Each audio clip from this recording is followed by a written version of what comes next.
Political science assistant ప్రొఫెసర్గా పనిచేస్తున్నాను. నేను విద్యా వ్యవస్థకు సంబంధించిన విషయంలో మొదటి నుంచి ఒక అధ్యయనం చేస్తూ వస్తున్నాను. గతంలో ఒక 2 వీడియోలు కూడా చేసినాను. నేను ఒకటే ప్రతిపాదన చేస్తున్నాను సార్, ఈ కమిటీలు రిపోర్ట్లు ఇవన్నీ కాలగర్భంలో ఖర్చుపెట్టే అంశాలు.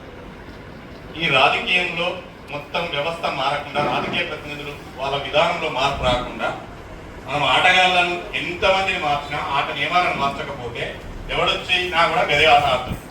కాబట్టి ఆట నియమాలు అనేటువంటిది ఆటగాళ్ళని కాదు మార్చవచ్చు. నేను ఒక ప్రతిపాదన ఏం చేయదలుచుకున్నా అంటే, మీరు బాగా ఆలోచించాలి, కొంచెం కఠినంగా ఉండొచ్చు. ఎవరైతే ప్రజాప్రతినిధిగా ఉండాలనుకుంటున్నారో, ఇంక్లూడింగ్ ముఖ్యమంత్రి, ఎమ్మెల్యేలు, ఎంపీలు ఎవరైనా సరే, వారి పిల్లలు ప్రభుత్వ స్కూళ్ళలో చదవాలి. అది మోడల్ స్కూల్ పెడదామా, సెమీ మోడల్ స్కూల్ పెడదామా, గురుకులాలు పెడదామా, ఏం పెడదామా అనేటువంటిది మనం ఆలోచించాలి.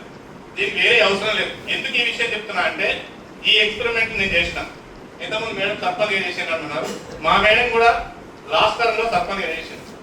మేము సర్పంచ్ అయిన తర్వాత మొదటిగా ఒక డెసిషన్ తీసుకున్నాం. మా ఊరిలో నుంచి ఎవరు ప్రైవేట్ స్కూల్కి పోవద్దు అని చెప్పి ఒక డెసిషన్ తీసుకున్నాం. మేము డెసిషన్ తీసుకున్న నాడు 38 మంది మాత్రమే ప్రైవేట్ స్కూల్లో ఉన్నారు. ఎందుకు ఈ పరిస్థితి వచ్చింది, మరి నా ఇంప్లిమెంట్ ఎట్లా చేయాలి ఈ విధానాన్ని అనుకున్నప్పుడు, ప్రీ ప్రైమరీ లేదు, ప్రీ ప్రైమరీ పెట్టాలి. ప్రీ ప్రైమరీ పెట్టాలంటే ఉన్నదే 2 టీచర్లు. మరి మొత్తం స్కూళ్ళు ఈ 3 క్లాసులు, ఎల్కేజీ, యూకేజీ, నర్సరీ ప్లస్ 5 క్లాసులు, ఇవి నడిపేయాలంటే 8 క్లాసులు నడిపేయాల్సి వస్తుంది. 8 మంది టీచర్లు కావాలి, ఉన్నదేమో 2 టీచర్లు. మరి దానికి ఏం చేసినామంటే విద్యా వాలంటీర్లు పెట్టాం. విద్యా వాలంటీర్లు పెట్టి మొత్తం 8 మంది టీచర్లను చేసి క్లాస్కి ఒక టీచర్ని పెట్టి నడిపిస్తే ఈ రోజు 130 మంది పిల్లలతో మా ప్రైమరీ స్కూల్ నడుస్తున్నది. ఒక సర్పంచ్ అనుకుంటే ఒక ఊరు మారగలిగింది.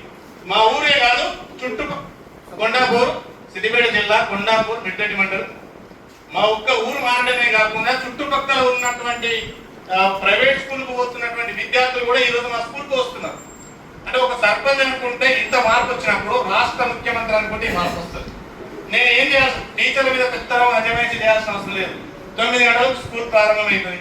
సార్లు చక్కగా వస్తురా లేదా అని చెప్పి 9 గంటల కంటే ఒక 15 నిమిషాల ముందు గేట్ కాడికి పోయి ఏదో పిచ్చాపాటిగా పిలుచుకొని వాళ్ళతో ముచ్చట పెట్టి మాట్లాడుతుంటే, ఒక 2-3 రోజులు మాట్లాడుతుంటే మమ్మల్ని అబ్జర్వ్ చేస్తున్నారు అని చెప్పి సార్లు సమయానికి వచ్చి పాఠాలు చెప్పేటువంటి పరిస్థితులు కూడా ఉంటాయి.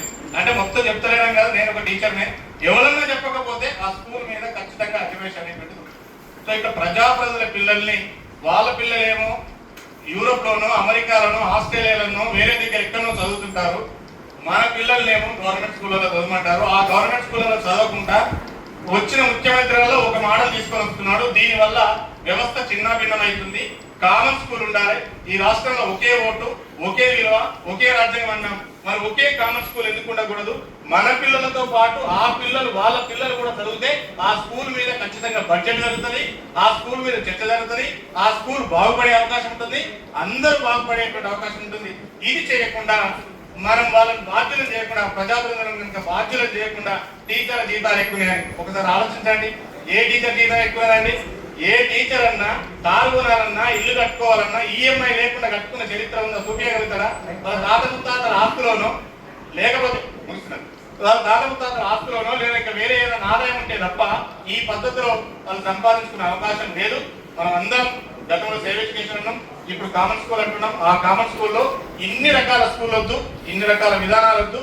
ఎవరు వచ్చినా ఒకే రకమైన స్కూల్ ఉండాలి. ఆ స్కూళ్ళలో ప్రజాప్రతినిధుల పిల్లలు, ప్రభుత్వ ఉద్యోగ పిల్లలు కూడా చదువుకునేటువంటి బాధ్యతగా మనం పబ్లిక్ మోటివేట్ చేయగలిగితే, ఖచ్చితంగా ప్రజాప్రతినిధుల బాధ్యతలను చేయగలిగితే ఈ విధానంలో సక్సెస్ అయితే. లేకపోతే ఇలాంటి మీటింగ్లు ఎన్ని పెట్టినా అలాంటి వాళ్ళ యొక్క ఓట్ బ్యాంక్ రాజకీయాల కోసం ఇలాంటి విధానాలు వస్తూనే ఉంటాయి. దాన్ని నివారించే ప్రయత్నం చేద్దామని కోరుకుంటున్నాం.